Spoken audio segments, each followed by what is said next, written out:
तो ये क्वेश्चन है आरसी सर्किट के बारे में। इस क्वेश्चन में कह रहा है कि हमारे पास दो कैपेसिटर हैं 15 माइक्रोफैरड 30 माइक्रोफैरड और दो रेजिस्टर्स हैं connected with the battery of internal resistance 5 ओम के इंटरनल रेजिस्टेंस से कनेक्टेड हैं। तो हमें क्वेश्चन में पूछा जा रहा है V A minus V B बताइए और एनर्जी स्टोर्ड होगा 15 और 30 माइक्रोफैरड के अक्रॉस कितना, और वो कंडीशन क्या है, कब, स्टेडी स्टेट में। तो ये क्वेश्चन पूछा जा रहा है स्टेडी स्टेट में कि एनर्जी कितनी स्टोर होगी। ठीक है, चलिए देखते हैं। तो हम क्या कर सकते हैं, पहले तो स्टेडी स्टेट का लॉजिक हमने बताया है कि स्टेडी स्टेट जब आएगा तो इसका मतलब कि कैपेसिटर कैसे बिहेव करेगा, ओपन सर्किट की तरह। ओके, कैपेसिटर बिहेव किया ओपन सर्किट की तरह, इसका मतलब ये तो जो कैपेसिटर ये ओपन सर्किट की तरह बिहेव करेगा तो ऊपर वाले में कोई करंट नहीं जाएगा।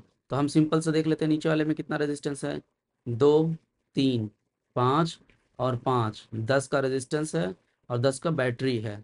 ठीक है, तो हम डायरेक्ट करंट लिख सकते हैं यहाँ पर कितने का, 10/10, 10/10, that is 1 ampere current would flow in this circuit. Okay, so current would come, यहाँ से निकला करंट गया इधर की तरफ चला गया, उधर देखेगा भी नहीं करंट क्योंकि सर्किट क्या है, ब्रोकन है। तो यहाँ से चला जाएगा, वापस आ जाएगा। ठीक है, तो अब हमें चाहिए वोल्टेज ए और बी के अक्रॉस। तो सबसे पहले हम देख लेते हैं ये पॉइंट लेट से हमारे पास हो गया सी और डी। तो सी और डी के अक्रॉस कितना वोल्टेज बनेगा, तो टोटल हमारे पास वोल्टेज 10 था, 5 कहाँ कौन खा जाएगा, वो इंटरनल रेजिस्टेंस खाएगा क्योंकि उसका एम्पियर उसके पास रेजिस्टेंस कितना है, 5 ओम का है, और करंट कितना जा रहा है सर्किट में, 1 एम्पियर का। तो वोल्टेज का ड्रॉप इस यहाँ पर कितना हुआ, 5 का। तो कितना बचा सी और डी के क्रॉस वोल्टेज, सी और डी के क्रॉस वोल्टेज बचा 5 वोल्ट का। अब हम इस सर्किट से हम देख सकते हैं कि जो भी सी और डी के क्रॉस वोल्टेज होगा उससे पैरेलल में ये दोनों कैपेसिटर लगे हुए हैं, तो इन कैपेसिटर के अक्रॉस भी क्या होगा, 5 वोल्ट का ही मिलेगा। ठीक है, तो हम समझ गए कि ये टोटल कितना है, 5 वोल्ट। अब चलिए देखते हैं, यहाँ पर इंपॉर्टेंट है। तो ये पॉइंट हमने मान लिया, ये पॉइंट हमने मान लिया, तो इन दोनों के बीच में कितने का डिफरेंस हमने मान लिया है, 5 का, 5 का वोल्टेज का। हम इसको क्या अज्यूम कर सकते हैं, 0, और इसको हम क्या अज्यूम कर सकते हैं, 5। बोलिए कर सकते हैं कि नहीं, हाँ बिल्कुल कर सकते हैं।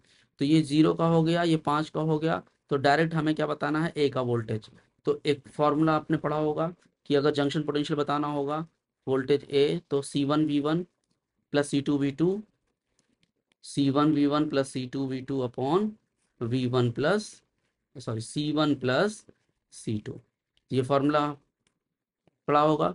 तो अब इस फॉर्मूले से हम क्या करेंगे, डायरेक्ट हम लिखेंगे ए का वोल्टेज। लिख लें ए का वोल्टेज। ओके, चलिए लिखते हैं ए का वोल्टेज। तो हमारे पास ए का वोल्टेज लिखने के लिए हमें क्या करना पड़ेगा, वोल्टेज V1 C1, चलिए कितना है बता दीजिए जल्दी से, 15 5 75, ये हो गया।